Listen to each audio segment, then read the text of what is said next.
to require serious care and compensation. We can get it for you. It's what we've done for injured bikers for more than 25 years.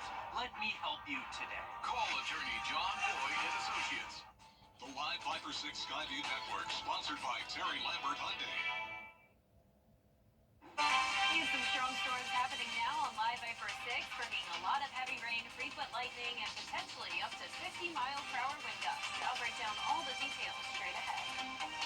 Right now on News Channel 6 at 6, 2 years after an Augusta monument was destroyed, city leaders looking at how to move forward. The options they're considering and how long it may take as your news starts right now.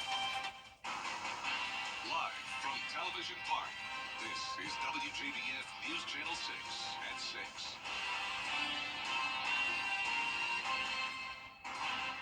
Good evening, everyone. Thank you for joining us. I'm Jenny Montgomery. I'm Brad Beans. We do appreciate it. We want to begin right off the top with a first check of our weather. Yeah, busy afternoon and early evening for sure. Our chief meteorologist, Jenna Petracci, tracking storms moving through our area. Jenna. That's right, Brad. We're still seeing a lot of rain covering the majority of our viewing area now. Now, the good news is that a lot of this is becoming what we call a stratiform. Light rain, not going to be severe anywhere from Saluda County to, say, around Glasscock County. And that's what's also impacting the metro now. We have some downpours here and there, but all of the strong activity is further towards the south, from Burke County down to around Emmanuel. Once that line moves out, things will be looking much better. So just those scattered light rain showers now around Warrenton and Thompson. Then as we go into Aiken County and parts of Richmond, there's some rain down on the south side of Richmond County. Also those light showers in Evans and Martinez. That aerial flood advisory will be expiring as there's not expected to be any more heavy rainfall coming into Aiken County. Now the main focus is definitely on this cell here, impacting Burke County. Waynesboro is on the north side of it, so all of that lightning outside of Waynesboro now, but you're probably seeing the skies light up out in the distance if you are in Waynesboro. A lot of frequent lightning here, and you can see this line is bowing out, and that's an indication of potentially 50-mile-per-hour wind gusts. Similar situation over towards the west in parts of Johnson and Emmanuel County. We have another special weather statement there. Our Terry Lambert Hyundai Skyview cam showing the rain coming down in Waynesboro. Potentially could lead to some minor flooding as well. Temperatures cooler today from the rain, mid-70s through mid-80s at the moment, and the winds are coming in from the southwest. Not too high outside of the storms, but anywhere that we do have those storms, once again, the winds could go all the way up to 50-mile-per-hour gusts. Mid-70s the rest of this evening with a chance of rain and storms, and another round coming our way tomorrow. I'll break down all the details coming up, but back to you. An Aiken teenager facing a murder charge tonight after a shooting in Myrtle Beach. Police there say 18-year-old Gary Abraham of Aiken is charged in connection with the death of 16-year-old Jacoby Taylor. Taylor in town for a basketball tournament. Investigators say the shooting happened July 20th. Abraham was in court yesterday where the judge denied bond. The victim's family says they learned about the suspect's arrest over the weekend, and they're still just trying to learn what happened. We've not slept. Our bodies still are tired. We're tired because we're angry. We're not sleeping. So my mom did say that. However, his mom, we're only optimistic. This is just one step. There are between 12 and 14 other people that need to be arrested. Let's be clear. We aren't happy. This is just a first step. Abraham was a student at Horse Creek Academy last school year, and at this point it's unclear why he was in Myrtle Beach at the time of the shooting. SLED is releasing details about what led to an officer-involved shooting in Aiken County last week. It happened Thursday, July 25th on Columbia Highway and Beaver Dam Road. When deputies encountered the suspect, there was a physical altercation. SLED says deputies used stun guns first, but they were ineffective. So that's when shots were fired and the suspect was injured. At last check, the suspect was still in the hospital. A downtown Augusta monument could soon stand again. City leaders getting ready to rebuild the Emily Tubman Memorial years after it was destroyed. George Escala has the story. A large urn is what you will see if you visit the Emily Tubman Monument on Green Street, but this is not what it looked like when it was unveiled 20 years ago. I was shocked, like everybody. It was a shame that it got destroyed by an errant driver. So I always hoped once stately monument honoring Tubman's contributions to the city was in pieces after being hit by a car. That was July of 2022, a full 2 years ago. Calls to replace it rang out almost immediately, but so far, no action. It was hit by a personal vehicle, which involves insurance proceeds, and sometimes those things don't move as fast as what we would like. But during that time, we were able to apply for grant funding to assist with that. Tuesday, a commission committee is scheduled to discuss accepting a $25,000 grant and $25,000 in insurance money to begin the process of getting the monument rebuilt at a cost not to exceed $150,000. To allow us to move forward with rebuilding the structure. Yes, you're exactly right. We're coming up on that anniversary, and so we are appreciative to the funds that we have in place now. And with that plan, we would hope that we'll be able to move forward with rebuilding it. It takes a long time for the city to respond to things like that. So it's nice that they're finally considering that. It has taken many months, but the Tubman Monument could soon be retaking its place on Green Street. In Augusta, George Escala, WJBF, News Channel 6. We are only a week away from school starting in most of our Georgia counties. In Columbia County, some schools under construction are having to make adjustments. Hannah Latier is live now at the home of the Panthers, Lakeside High School, with updates. Hannah? Yeah, Jenny, some older schools in the district are being upgraded, which is disrupting operations, but there is a plan in place. The brand new Westmont Elementary School's open house has been moved to Sunday to make time for finishing touches. Lakeside High School's student parking lot is still under construction, so there is a new traffic and parking plan in place for the start of the school year. Students can park at Lakeside Park, the athletic complex, or the lot across from the running track. Similar construction will begin soon at Evans High School. People from Lakeside probably have already seen that progress happening. I think both areas are going to feel a little bit of traffic difficulty this year, and then parking will be a challenge until we get the new parking lots paved. That'll probably be sometime first, second semester when that'll happen. And we'll have a link at WJBF.com with more information about how the school district is planning to handle traffic flow. Live in Evans, Hannah Latier, WJBF News Channel 6. Allendale's South Carolina students back in the classroom this week, and there are some changes to tell you about for the new year. The district is boosting safety with metal detectors. Everybody has to go through them when they go into the school. The staff is also going to do random wanding. The number of students picked will change every day. They won't announce that. And they're banning cell phones. If you bring one to school, they're going to put it in a lockbox until the end of the day. South Carolina's annual sales tax holiday starts Friday. It helps people save money on school supplies. Bria Smith spoke to people who could benefit. Bria? That's right, Jenny. It happens every year, but folks I spoke with say it's more important now more than ever with inflation for most things rising. It gives people the chance to spend on selected items without having to also pay the state's 6% sales tax. You won't have to pay tax on things like typical school supplies, including computers and technology, clothing, and more. With the high cost of various items ranging from food to car maintenance, home goods, and other things, folks tell me they're glad to get even a little bit taken off of those costs. It's because the cost of everything is so high. What you bought 2 years ago is probably doubled now. So it's really high, and I'm an accountant, so numbers is my thing, so I really pay attention to stuff like that. Again, those dates are August 2nd to the 4th, and an item overview of the things that won't be taxed starting Friday can be found on WJBF.com. Brad? All right, Bree, thanks. Coming up, the grace period is over for those Carolina squat trucks. Jenny, you have to get yours adjusted. We spoke with law enforcement to learn more about what penalties drivers are now facing. And for another hour or so, we still have a threat of some strong storms with frequent lightning and gusty winds, but overall, we're starting to see some improvements with the most of the CSRA seeing just light rainfall. More details coming up. Hi, ET. Gerald Jones Ford and GeraldJonesFord.com.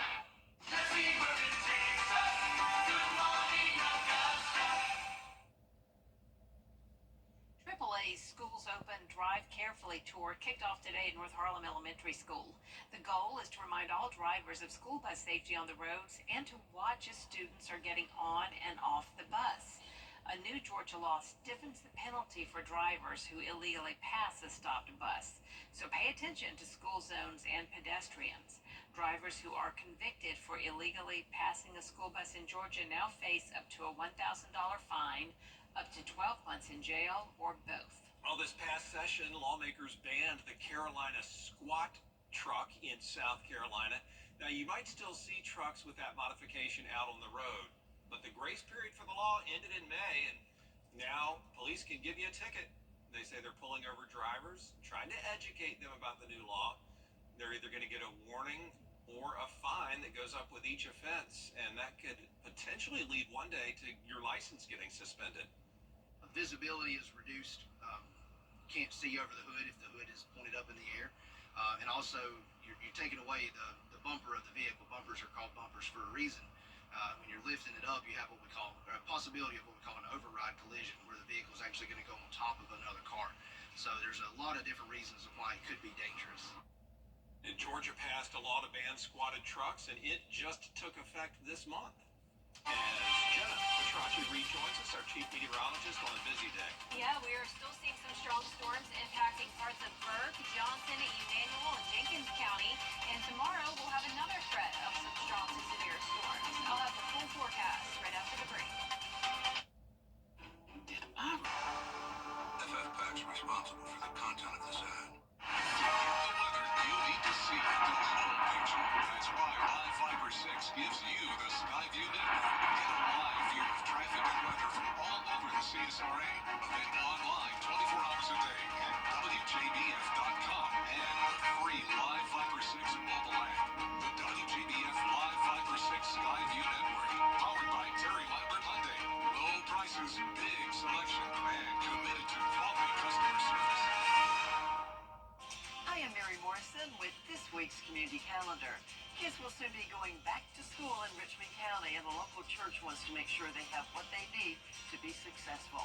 A back-to-school giveaway will be held at Greater Young Zion Missionary Baptist Church on Saturday, August 3rd. The church is located at 405 Sandbar Ferry Road. Book bags and supplies along with free haircuts will be available at your events. Log on to WJBF.com. Keyword Community Calendar. Weather headlines on News Channel 6, brought to you by Hickson Roofing. The News Channel 6 mobile app is now even better. Download it today. Now, your most accurate forecast with WJBF Live Viper 6. Welcome back. I am tracking the last of the strong storms for today, and then of course tomorrow that strong storm potential does return. But in the meantime, we are seeing a lot of improvement with mostly just light rain showers across the majority of our viewing area, but we do still have some strong storms further towards the south. Notice places like Evans, Martinez, Grovetown, Edgefield, even just under that light rain. Then as we go further down towards the south, though, Waynesboro has light shower activity, but a lot of lightning out in the distance down on the south side of Burke County and also now into Jenkins County. That's where the potential of 50-mile-per-hour wind gusts are, currently moving right over Millen. You can see that line bowing out there, and that's where we watch for the wind gust potential. And of course, we have the heavy rain that could also lead to some minor flooding concerns. And check out all of this lightning. So this special weather statement did just expire. This was originally for Johnson and Emanuel counties, but nonetheless, you can still see a lot of lightning near Kite, and all of this activity is making it right down towards downtown Swainsboro. You can actually see the clouds moving very quickly here, and the flag is picking up the pace, blowing a lot as that storm is about to move into town here on our Terry Lambert Hyundai Skyview Cam. 76 here in town, south wind of 7 miles per hour. We're seeing mostly those mid to upper 70s now. It's definitely been a cooler day from all of the rain, and the rain is due to this trough of low pressure across the two states. Scattered showers and storms all around, and another chance of rain tomorrow. But for the rest of today, we still have that marginal risk of severe weather. Once those storms exit Emanuel County, though, that is it. And then tomorrow we'll have an additional marginal risk for the damaging wind gust potential. So rain possible throughout your Tuesday, starting out at around 70 degrees, climbing into the low 90s. Eventually upper 90s will finally make a comeback as we go into the month of August. 97 for Thursday, 98 for Friday. We've had a lot of rain for the month of July, so August will be starting out on a different note, drier and also hotter. For July, we've had nearly 9 inches of rain, and it's possible we could add to that total tomorrow with that 50% chance. Tonight at 8 o'clock, you can see that rain is pushing off towards the south, and then behind it, not much going on. We'll have activity still to our west, but for the most part, it will be dry tonight and dry through our Tuesday morning. As we pick things up, though, on our futurecast by around 10 o'clock, we will have an additional complex of thunderstorms develop, and within this, we could have a few cells contain the damaging wind gusts once again, the heavy rain that could lead to flooding, and this continues on and off throughout our Tuesday, so not a complete washout, but some areas will definitely get impacted by the storms. Speaking of storms, we're watching a complex of thunderstorms out in the tropics as well. Tropical disturbance to the south of the Leeward Islands. This could be our next named storm, but in the meantime, it doesn't have a very high chance of development. We have a lot of dry and dusty conditions from the Saharan dust. So over the next couple of days, a 0% chance of development, but over the next week, a 50% chance. And it is potentially headed towards our area. Either could go on an Atlantic track or a Gulf of Mexico track. Regardless, we will be watching for potential impacts with rain by the middle to late next week here in the CSRA. Lows tonight will be in the low 70s, and our highs tomorrow will be in the low to mid 90s. And your 10-day forecast showing a 50% chance of rain tomorrow, going down to 30% for Wednesday, and just 20% for the first couple of days of August as we heat up into the upper 90s. Now, congratulations to today's umbrella winner. That is Barbara Jacobson from Martinez. You can pick up your Viper 6 umbrella here at the station and sign up to win yours on WJBF.com. All right, Jenna, thank you. Up next, it was an action-packed day in Paris for Team USA. We'll take a look at today's events, including a special moment for the men's gymnastics team. For more than good news for Braves fans who watch us on Xfinity Cable. The Braves are going to be back on your TV starting this Thursday. Xfinity and Diamond Sports Group reaching a new agreement. Diamond Sports owns Bally's Sports, which carries most Braves games. Their previous agreement ended April 1st and kept the Braves off of Xfinity for the last 3 months. But customers with the Ultimate TV package will get the Braves back on Thursday. You can also stream on the Bally Sports app. Big Dog Disposal. You go today. Salsa Bar and Grill, handcrafted margaritas. New mimosas and authentic Mexican food. Come by today. Southern Nature Landscaping, reliable and affordable service that you've been able to count on for over 14 years. Express Sunrooms, locally owned and operated, celebrating our 15th on WJBF News Channel 6. You can't always choose the way, but you can choose your right way. Go with the most accurate and most trusted, the Live 536 mobile app. Download it today. Well, it turns out the T-Rex was bigger than we thought. A new study shows the largest dinosaur in that species may have been 70% bigger than we thought up until now. They used all sorts of data to get this information. The largest T-Rex, bottom line, could have been 15 tons. They thought it was a max of 9 tons. Wow. That gives me bad flashbacks to my fair days. Yeah, absolutely. They were everywhere at the fair. Those things scare me. Me too. Well, we appreciate y'all watching so much. Thank you for that. We'll see you again for News Channel 6 at 11.